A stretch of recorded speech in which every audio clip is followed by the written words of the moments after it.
오늘은 아버지 날입니다. 한국에는 없는 좀 독특한 그런 날이기도 한데 다시 생각해 보면 아버지를 다시 한번 생각해 보자는 취지에서 본다고 하면 참 의미가 있는 날이 아닌가 그런 생각을 합니다. 5월 둘째 주에 어머니 날을 보내고 6월 셋째 주에 아버지 날을 보내면서 제가 연배가 저랑 다 비슷하고 자녀들 키우는 입장이니까 제가 해보니까 제일 힘들고 어려운 게 부모 노릇하는 게 제일 힘들고 어려운 것 같아요. 여전히 저도 힘들고 어렵고 제가 시방을 다녀보니 아버지의 각별한 기억을 가지고 계신 몇 분이 계신데 그래도 아버지가 생각나지 않을까 그런 느낌이 듭니다. 저희 아버지도 6년 전에 작고하셨는데 소천하셨는데 저희 아버지가 평생 하셨던 말씀이 글쎄요. 저희 어머니가 저를 요양원에 계신데 저를 볼 때마다 또 전화 드릴 때마다 밥은 먹고 사냐 물어보신다잖아요. 쌀은 있냐. 목회하면서 어려웠던 가난한 시절을 생각하든지 그렇게 말씀하셨는데 저희 아버지가 늘 저희 3남매 놓고 자랑스럽게 얘기하셨던 게 뭐냐면 너희 셋 다 대학 보낸 건 내 평생 내가 최고 잘합니다. 그런 얘기를 자주 하셨거든요.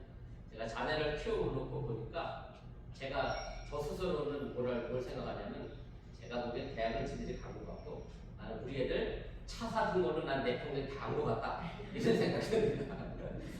우리 아들 대학교 졸업하고 대학원 다니는데 반은 자기들 냈지만 반은 내가 차 사준 거 난 그래도 이만하면 내 형편에 참 잘했다 이런 생각이 듭니다. 제가 오늘 이야기하는 이 아버지는 보편적인 아버지입니다. 목회하면서 이런 분을 만난 적이 있어요.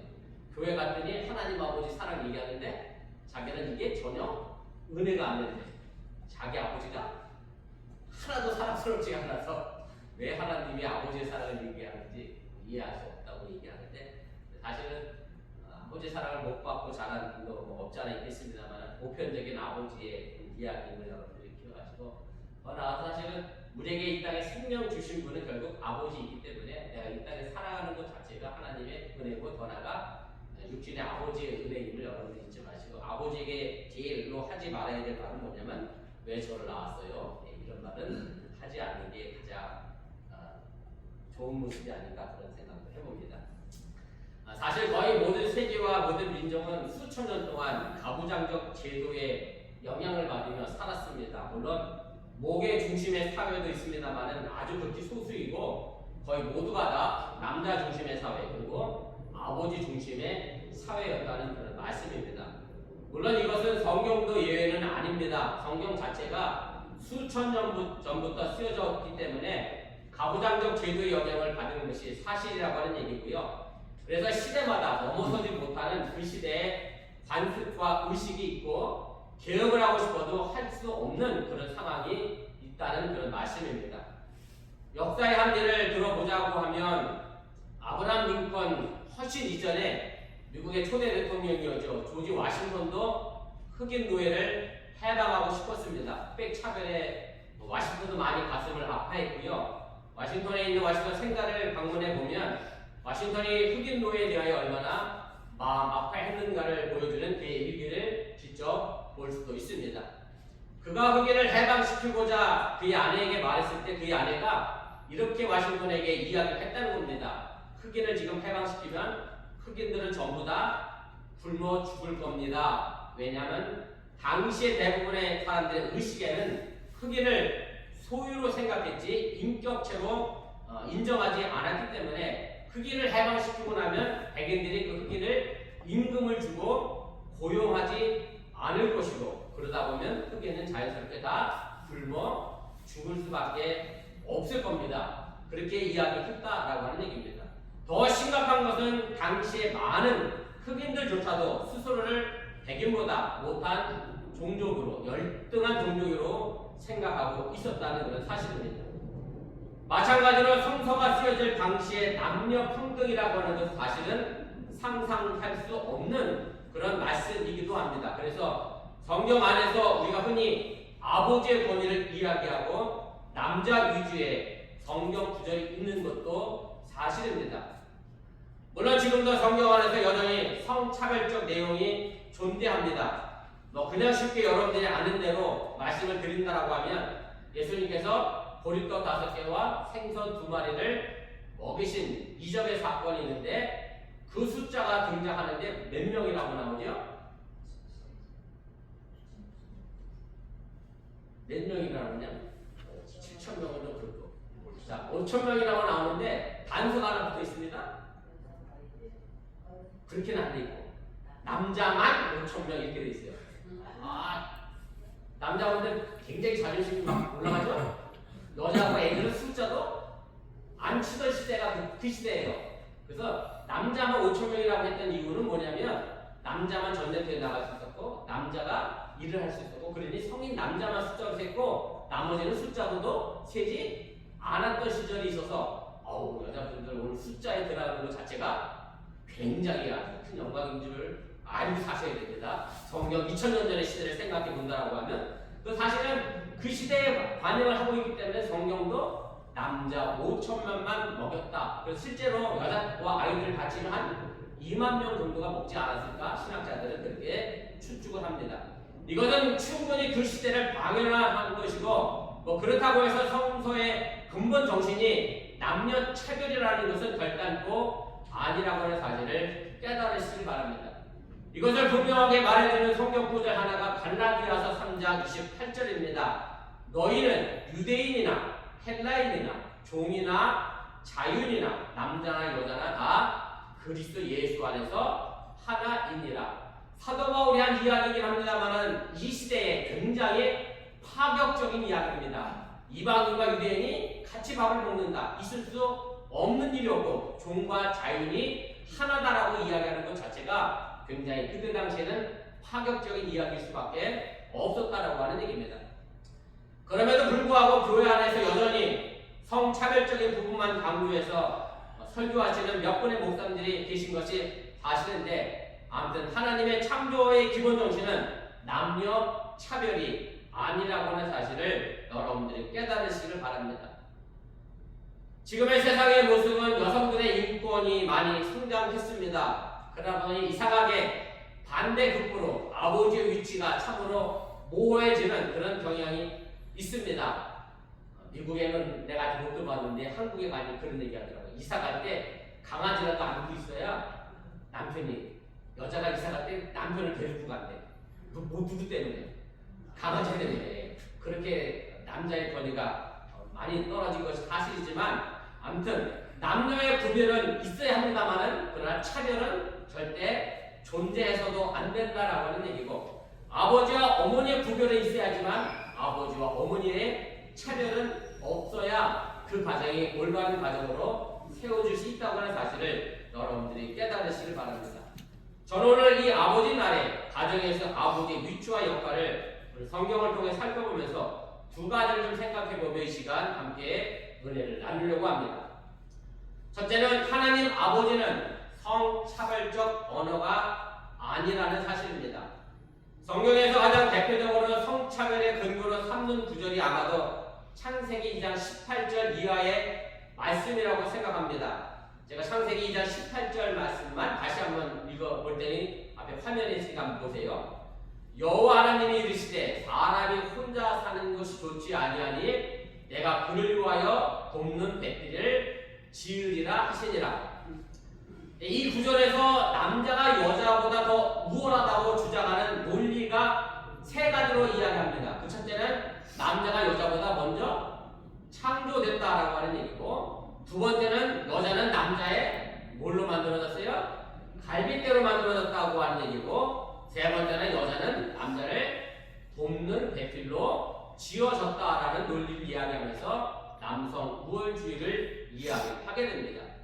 그런데 사실은 이것을 조금만 시각을 바꾸면 금방 반대의 논리로 뒤집히게 됩니다. 무슨 말씀인가 하면 첫째 남자가 여자보다 먼저 창조되었다라고 하는 얘기인데 먼저 창조된 순서로 우월을 가린다라고 하면 사실은 사람보다 먼저 창조된 게 너무 많습니다.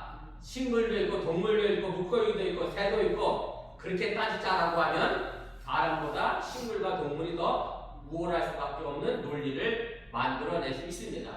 두 번째는 여자는 남자의 갈비뼈로 만들어졌다라고 하는 얘기인데 그래서 남자에게 종속된 존재가 존재가 여자라는 그런 논리입니다. 그런데 유대인들의 탈무드에 보면 하나님이 다른 뼈가 아닌 갈비뼈로 여자를 만든 것에 대하여 하나님의 깊은 뜻이 있다, 그렇게 이야기하면서 이런 탈무드의 이야기가 있습니다. 하나님께서 만일 남자의 머리뼈로 여자를 만드셨다면 아내는 남편의 어디에 위에 올라가 앉아있을 것 같아요?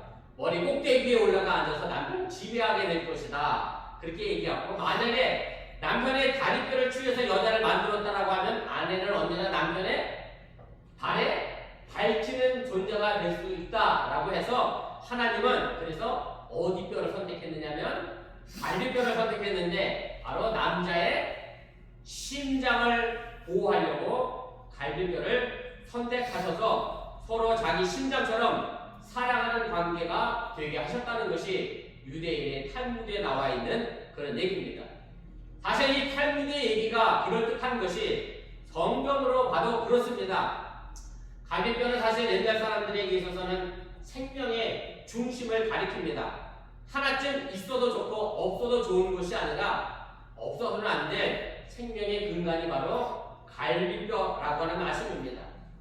그런 점에서 아담이 하와를 만나자마자 이런 얘기를 하잖아요. 내 뼈 중에 뼈요, 살 중에 살이라 라고 기쁨을 외친 것은 바로 생명을 얻는 기쁨을 표현한 것이라고 말할 수 있다라고 하는 얘기고, 내 뼈 중에 뼈, 살 중에 살이라는 이 아담의 말처럼 남편과 아내는 바로 하나된 관계임을 여러분들이 깨달으시길 바라고, 분명한 남녀 평등을 말하고 있다는 그런 말씀입니다. 사실 재료로 따지고 보면 남자는 뭐로 만들었어요? 흙으로 만들었고, 여자는 뭐로 만들었어요? 흙으로 만든 도자기가 비쌀까요? 본차이나가 비쌀까요? 예, 본차이나가 더 비쌉니다. 예, 괜히 남자가 어줍지 않게 갈비뼈를 만드니까 재료를 따지면 남자가 여자한테 될 게 못 됩니다. 자, 세 번째로는 여자는 돕는 배필에 불과하다라고 하는 얘기인데, 이 돕는 배필이라고 하는 단어의 히브리어가 에제르 게네그토라고 하는 단어를 사용합니다. 여기서 돕는다라고 하는 뜻은 에제르라고 하는 단어인데, 단지 옆에서 돕는 조수의 의미가 아니라 신적인 도움, 하나님의 도움을 쓸 때 이 단어를 사용합니다. 아주 절대적인 성스러운 도움을 말할 때 이 에제르라고 하는 단어를 사용한다라고 하는 얘기입니다. 출애굽기 18장 4절에 보면 모세가 둘째 아들을 낳았거든요. 그리고 그 이름을 뭐라고 짓느냐면 엘르 에셀이라고 지으면서 이렇게 성경은 기록합니다. 하나의 이름은 엘리 에셀이라. 이는 내가 아버지 하나님이 나를 도우사 바로의 칼에서 구원하셨다 함이더라. 여기서 하나님이 나를 도와서 바로의 칼에서 나를 구원했다라고 하는 이 단어에서 도우사가 바로 돕는 배필에서 돕는과 마찬가지로 히브리 단어 에제르를 사용했다라고 하는 얘기고, 그래서 이 단어는 하나님이 도우실 때만 쓰는 단어라고 하는 사실을 여러분들이 기억하시기를 바랍니다. 그리고 배필을 뜻하는 히브리어 게네그토는 짝을 이루는 혹은 대등한, 동등한의 의미를 가지고 있습니다. 그래서 돕는 배필은 대등한 관계에서 도와주고 지탱해주는 자, 혹은 외로움의 위험으로부터 구하여내는 동반자를 의미합니다. 그러므로 여자가 남자의 조수가 아니라 함께 반드시 나아가야 하는 존재라고 하는 얘기고, 남자의 목숨을 구해주는 하나님의 도움처럼 꼭 필요한 동반자가 바로 아내라고 하는 사실을 여러분들이 잊지 마시기를 바랍니다. 그러나 보다 결정적인 것이 있습니다. 그것은 바로 하나님 아버지라고 하는 그런 말입니다. 그러니까 하나님을 아버지라고 부르면서 하나님이 성차별적이다라고 이야기하면서 한때 그렇게 주장했던 여성 신학자들이 있어요. 하나님은 뭐라고 부르자? 못 들어, 여기는 없으시구나. 그런 신학자가 있어요. 하나님은 어머니다. 하나님 어머니라고 부르는 신학자들이 있습니다. 근데 더 재미난 건 안산홍이라고 하는 기단이 하나 있거든요. 거기 가면 하나님 뭐라고 부를까요? 어머니라고 부릅니다. 그 기단은 이거나 제가 안산홍을 내가 그게 본 것 같은데 한국에 있어요. 안산홍이라 기단은 가면 하나님 아버지라고 안 부르고 하나님 어머니라고 하는데, 사실 이 아버지라고 하는 이 말은 남녀의 성의 개념이 아닙니다. 만약에 하나님 아버지를 남녀의 성의 개념으로 이해한다라고 하면 이 하나님은 남자보다는 여자에 더 가까운 모습으로 우리에게 등장을 하게 됩니다. 아마도 많은 신앙인들이 하나님이 뭐 강한 남자이기를 바랄지도 모릅니다만은 그래서 약한 자신을 도와주는 뭐 강력한 분, 전능한 분이라고 그렇게 생각하고 싶어 하기도 합니다. 그런데 놀랍게도 우리가 쓰는 전능하신 하나님이라고 하는 이 말은 남성적인 말이 아니라 오히려 여성적인 단어입니다. 전능하신 하나님을 히브리어로 표현하면 엘 샷다이라고 말합니다. 엘은 하나님이고 성경에 나와 있는 엘은 전부 하나님을 지칭하고 샷다이가 바로 전능함이라고 하는 그런 뜻입니다. 그런데 이 샷다이라고 하는 말의 원뜻이 중요합니다. 이 원뜻은 바로 두 개의 가슴을 뜻합니다. 물론 어머니의 가슴입니다. 어머니가 젖을 먹여 어린 자식을 키우듯이 하나님은 우리에게 말씀의 젖을 주십니다. 엄마가 아이에게 젖을 먹일 때 엄마는 세상에서 가장 사랑스러운 눈으로 아이를 쳐다봅니다. 그러므로 전능하다라고 하는 이 말은 물리적이고 남성적인 힘의 전능이 아니라 영적인 여성적인 사랑의 전능임을 여러분들이 깨달으시기를 바랍니다. 만일 아버지라고 하는 말이 성적인 개념이라고 하면 오히려 우리는 하나님 아버지라 부르지 말고 하나님 어머니라고 불러야 한다고 해도 틀리지 않다는 그런 얘기입니다. 하나님 아버지라고 우리가 부를 때 아버지란 남성의 개념이 아닙니다. 남자이기에 아버지가 아니라는 뜻입니다. 우리를 바로 하나님의 자녀라는 점에서 아버지라고 부르고 있는 겁니다. 우리가 흔히 이런 얘기 하잖아요. 아버지 날 낳으시고 어머니 날. 근데 아버지가 날 낳았어요? 이 말이 참 웃기잖아요. 근데 왜 아버지가 날 낳았다고 얘기하냐면 내게 생명을 주신 분이 아버지이기에 그렇습니다. 그래서 우리가 하나님을 아버지라고 하는 이유는 아버지가 남자이기에 아버지라고 하는 게 아니라 내게 생명을 주신 분이기 때문에 아버지라고 부르는 거고, 창조주 아버지에게서 나온 자녀이기에 우리 또한 신적인 존재이고 그 아버지의 그 자녀가 되고 우리도 신성한 존재라는 사실을 여러분들이 믿으시기를 바랍니다. 그래서 우리는 남자의 역할에 대하여 다분히 오해하고 있을 때가 있습니다. 흔히 남자아이들을 키우면서 실수하는 것 가운데 하나가 이렇게 얘기하죠. 사내아이는 울면 안 된다. 남자는 딱 몇 번만 울어야 된다. 뭐 3번만 울어야 된다. 그래서 남자의 강함만을 강조하게 되는데, 그러나 남자의 강함은 단순히 힘에 의한 강함을 의미하는 것이 아니라 한 집에서의 아버지의 역할, 남편의 역할은 단순히 힘을 가지고 적과 싸워 내 가정을 지키고 아내와 자녀를 지키는 것이 아니라고 하는 사실을 여러분들이 깨달으시기 바랍니다. 제가 말씀을 드렸던 것처럼 전능하신 하나님의 전능처럼 아이에게 젖을 먹이는 어머니의 사랑과 같은 마음을 가지고 자녀와 아내를 대하는 진정한 것이 남자의 사랑이고 아버지의 사랑임을 여러분들 또한 믿으시기를 바랍니다. 두 번째로, 아버지는 자녀를 성숙하게 만들어야 합니다. 오늘 우리가 읽은 본문 히브리서 11장에 있는 말씀은 사실은 육신의 아버지에 관한 이야기는 결코 아닙니다. 히브리서 기자가 이 본문에서 말하고자 하는 것은 우리 크리스천이 고난을 당하고 있을 때에 그 고난에 대해서 어떻게 대처해야 하는가를 알려주기 위해 쓴 그런 내용입니다. 다시 말씀드리면 하나님은 우리에게 시련도 주시고 때로는 혼내시기도 하고 때로는 훈련하시기도 한다라고 하는 그런 얘기인데, 저는 오늘 이 말씀을 바로 우리의 가정에서 우리 아버지가 감당해야 할 중요한 책무가 있음을 말씀드리려고 합니다. 오늘 보면 5절 중간부터 6절까지 있는 말씀은 이건 구약성경 잠언서 3장 11절부터 12절까지 나와 있는 말씀을 이동한 그런 내용입니다. 제가 한번 다시 읽어볼 테니까 앞에 화면과 좀 보시면 좋겠습니다. 내 아들아, 주의 징계하심을 경히 여기지 말며 그에게 꾸지람을 받을 때에 낙심하지 말라. 주께서 그 사랑하시는 자를 징계하시고 그가 받아들이시는 아들마다 채찍질 하심이라. 우리가 읽고 있는 이 개역 개적 성경에는 징계라는 말로 번역이 되어 있는데요. 사실 징계라고 하는 말의 의미의 뉘앙스는 뭐가 강하냐면 뭔가 벌을 주고 혼내는 의미가 굉장히 강합니다.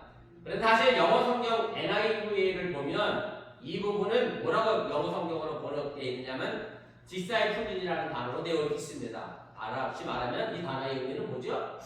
훈련의 의미가 더 강합니다. 그리고 이 단어에서 파생된 disciple이라는 단어가 있는데 이 말의 의미가 바로 제자라고 하는 말의 의미가 됩니다. 그래서 새 번역에서는 이 본문을 훈련이라는 단어로 바꿔 번역을 했습니다. 제가 표준 새 번역으로 이 부분을 다시 한번 읽어보겠습니다. 내 아들아 주의 훈련을 가볍게 여기지 말고 그에게 꾸준함을 들을 때 낙심하지 말라. 주는 사랑하시는 자를 훈련하시고 그가 받으시는 아들마다 책짓질 하신다.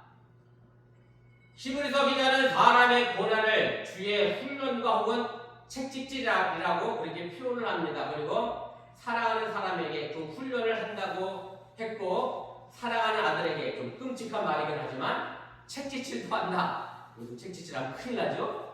그 시대는 했었던 모양입니다. 2000년 전에 아마 책짓질 한다라고 그렇게 되어 있습니다.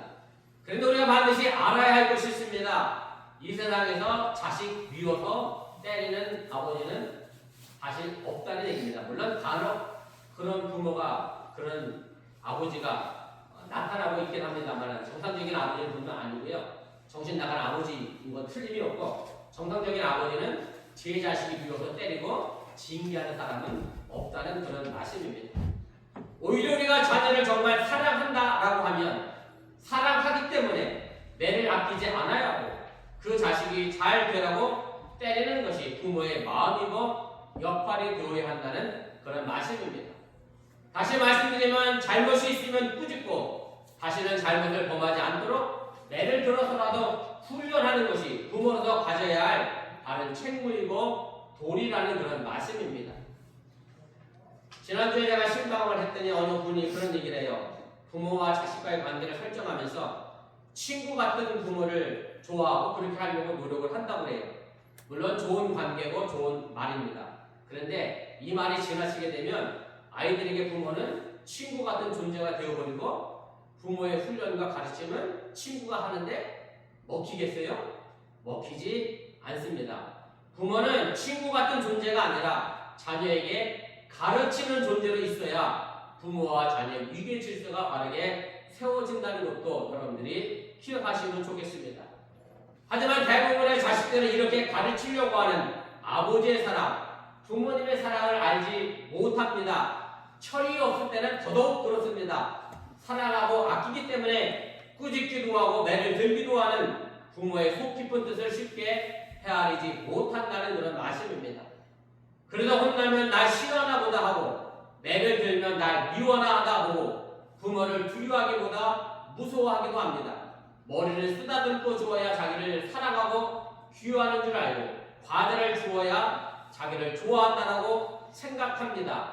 아직 부모의 마음을 헤아리지 만큼 잘하지 못했기 때문에 그렇게 생각할 수 있다라고 하는 얘기입니다. 그래서 오늘 말씀에도 이렇게 말을 합니다. 바로 그가 받아들여야 한다라는 말씀입니다. 훈련도 책짓질도 그렇게 느끼는 사람에게 훈련이고 책짓질인 것이지 이것을 받아들이지 못하는 자녀에게는 그저 아버지가 나를 미워해서 때리는가 보다라고 생각하게 되고 그렇게 되면 더 이상의 훈련도 책짓질도 의미가 없어지게 된다는 그런 말씀입니다. 제가 어려서 저희 엄마한테 종아리에 한번 딱 맞아봤습니다. 저는 아버지한테 많이 혼났는데 어머니는 웬만하면 저를 야단을 안 치셨어요. 제가 큰일 났는데 그는 제가 언제 종아리 맞았냐면 어렸을 때 다 그랬던 것 같은데 제가 16km 걸어서 학교 초등학교 다녔거든요.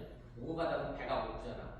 그러면 배추 밭에 가서 배추를 먹었는데 배추는 사실은 어디가 맛있는지 아시죠? 속을 파먹으면 맛있어.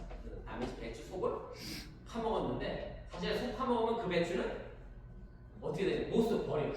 어우 되게 혼났어요 그때. 교회 가서 패기기도 하고 저희 엄마가 저를 내주셨는데 제가 그 어머니의 마음을 알기에 지금은 배추 속을 안 파먹습니다. 네, 근데 단지 엄마가 나를 미워서 때린다라고 생각하면 여전히 저는 뭘 파먹고 있겠어요?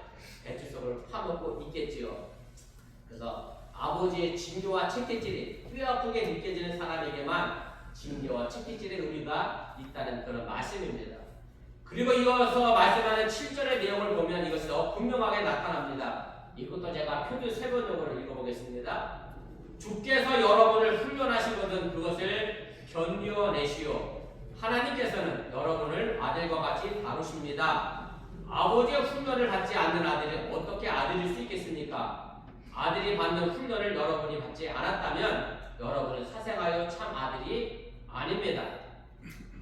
요즘 대부분의 가정들은 아버지와 어머니가 맞벌이를 합니다. 특히 이민 사회로 살아가는 여러분들은 더더욱 남편 혼자 벌어 살기가 어려우니 대부분 아마 일들을 하실 겁니다. 그리고 엄마 심정으로는 가정에서 아이들을 제대로 돌볼 틈이 없다 보니 그 아이에게 미안한 생각을 갖게 됩니다. 그리고 아이들에게 내가 좀 더 잘해주어야 되겠다라고 생각합니다. 그래서 아이들이 갖고 싶어하는 것, 먹고 싶어하는 것, 해달라고 하는 것들을 대하여 내가 소홀히 여겼으니 많은 시간 함께하지 못했으니 그것을 보상한다는 차원에서 아이들이 원하는 걸 대부분 해주려고 하는 그런 경향이 있습니다. 그리고 가능한 좋은 것을 먹이려고 합니다. 그래서 아이들이 저 때는 제가 보통 체격이었거든요. 안 믿으시네요. 제 때는 제가 다 보통 체격이었어요. 근데 요즘 애들은 어찌나 큰지 다 체격이 컸는데요. 체격은 컸는데 뭐는 없느냐면 체력은 형편이 없어졌고요. 무엇보다 체격만 컸지 사람의 도리를 제대로 하지 못하는 그런 아이들로 성장해 가고 있는 그런 안타까운 현실입니다. 사실 가정에서 아버지의 역할이 중요한 것은 자녀들을 훈련하고 교육해서 성숙한 아이를 더 나아가 성숙한 어른으로 만드는 데 있음을 여러분들이 잊지 마시길 바랍니다. 잘못된 것이 있으면 꾸짖고 잘한 일이 있으면 칭찬해야 합니다. 이것을 분명하게 해야 합니다. 그래야 무엇이 옳은 것인지 무엇이 잘못된 것인지 알 수가 있습니다. 옳은 일을 위해서는 때로는 손해도 보고 오해도 받아야 한다는 것을 가르쳐야 합니다. 잘못된 일을 하면 부끄러워할 줄 아는 것도 가르쳐야 하고 용서를 구하는 것도 가르쳐야 합니다. 바로 이것이 여러분들이 자녀의 장래를 위하여 해야 할 사명이며 이름을 기억하시기를 바랍니다. 대부분의 부모님은 살림이 어려워도 아이들에게 잘하려고 합니다. 그런데 제 생각에는 그렇습니다. 이렇게 하는 것이 결코 좋은 것만 같지는 않습니다. 어렵다면 같이 어려움을 자식과 함께 나누어야 합니다. 그래야 자식들도 그 어려움을 극복할 수 있는 힘을 기를 수 있게 됩니다. 사람이 살면서 늘 윤택한 것은 아닙니다. 잘 나가는 사람도 힘들어지기도 합니다. 평탄한 길만 걷는 사람은 없습니다. 그래서 있을 때는 나눌 줄 알아야 하고 없을 때는 아낄 줄 알아야 합니다. 있으나 없으나 아이에게만은 무조건 잘해주어야 생각한다라고 하면 그 아이는 결국 없을 때를 견뎌내지 못하게 된다는 그런 말씀입니다. 저는 궁극적으로 이 모든 일을 아버지가 해야 될 책임과 직무라고 생각합니다. 한 가정은 단순히 목소리만 키워서 가정의 역할을 하고 아버지의 대접을 받으려는 것이 아니라 자녀들에게 따뜻한 사람으로 훈련하고 교육하는 이 모든 일들이 바로 아버지의 손에 달려있음을 여러분들이 잊지 마시기를 바랍니다. 오늘 말씀 히브리서의 본래적인 말씀으로 제가 오늘 설교를 좀 정리해 보려고 합니다. 오늘 우리가 읽은 히브리서는 주님의 복음을 전하다가 고난을 당하는 이를 두고 한 그런 말씀입니다. 복음을 전하는 사람들이 당하는 핍박 앞에서 신앙이 흔들렸습니다. 이렇게 당하는 고난을 왜 하나님은 나를 외면하시는가 하면서 하나님을 의심하기도 했습니다. 이런 상황에서 히브리서 기자는 주님을 위해 고난당하는 이들을 위하여 편지를 쓴 겁니다. 거룩하신 하나님을 닮아가고 그리스도의 분량에 이르는 믿음을 갖는 것은 하루아침에 아멘 했다고 이루어지는 것이 결코 아닌 것을 깨우치고 있음을 여러분들이 믿으시기를 바랍니다. 이렇게 아멘이라고 하면 내가 금방 예수님 닮으면 얼마나 좋겠어요. 아멘 수백 번 해도 내가 예수님 닮아가는 데는 굉장히 어렵습니다. 그래서 본문 10절은 이렇게 말합니다. 제가 이것도 표준 세번역으로 읽어드립니다. 육신의 아버지는 잠시 동안 자기에게 좋게 생각되는 대로 훈련하지만 영의 아버지께서는 우리의 유익을 위하고 우리를 그의 거룩하심에 참여하게 하시기 위하여 훈련하는 것입니다. 거룩함이라고 하는 것이 그냥 얻어지는 것이 아니라 그만한 훈련이 있어야 한다라고 하는 얘기고, 고난을 통해 갈고 닦아지는 것이 바로 거룩함이라고 하는 사실을 여러분들이 믿으시기를 바랍니다. 그런데 본문이 말하는 것처럼 육의 아버지는 자식에게 일순간적인 편함을 주려고 합니다. 먼 장면을 내다보지 못합니다. 바로 눈앞에 자식의 힘든 것을 못 보고 마음이 아파서라도 자식이 원하는 대로 해주려고 합니다. 그러나 그것이 자식을 오히려 약하게 만드는 지름길이 된다라고 하는 사실을 여러분들이 기억할 필요가 있습니다. 그러나 영의 아버지이신 하나님의 생각은 다릅니다. 본문 11절, 이것도 제가 세 번역으로 읽어드립니다. 모든 훈련이 그 당시에는 즐겁지 않고 도리어 쓰라린 것으로 생각되지만 나중에는 이것으로 연단받은 사람들에게 의의 화평의 열매를 맺게 해줍니다. 남보다 나은 자식을 만들겠다고 자식에게 원하는 대로 쉽게 다 해준다면 과연 후에 다른 사람과 평화를 만들어낼 수 있는 자식이 될 수 없다는 그런 말씀입니다. 그래서 보면 12절 이하는 이렇게 말씀합니다. 제가 이것도 세 번역으로 있습니다. 그러므로 여러분은 쉼없는 승부와 쇠약한 무릎을 일으켜 세워 똑바로 걸어가시오. 그래서 저는 다리가 삐지 않고 도리어 고침을 받게 하시오. 바로 이것이 하나님이 고난을 통하여 우리를 훈련시키는 이유임을 여러분들이 믿으시기를 바랍니다. 바라기를 우리 열방 하나님께 보는 아버지들은 자녀들의 다음 세대를 깊이 생각하시기 바랍니다. 그리고 인생의 고난의 길에서 아버지의 따뜻한 사랑을 깨달아 알아 그 고난을 이겨내어 성숙한 어른으로 진정한 크리스천으로 나아갈 수 있도록 언제나 주위에서 든든한 응원군이 되어주실 수 있기를 주님의 이름으로 간절히 축원을 드립니다. 기도하겠습니다.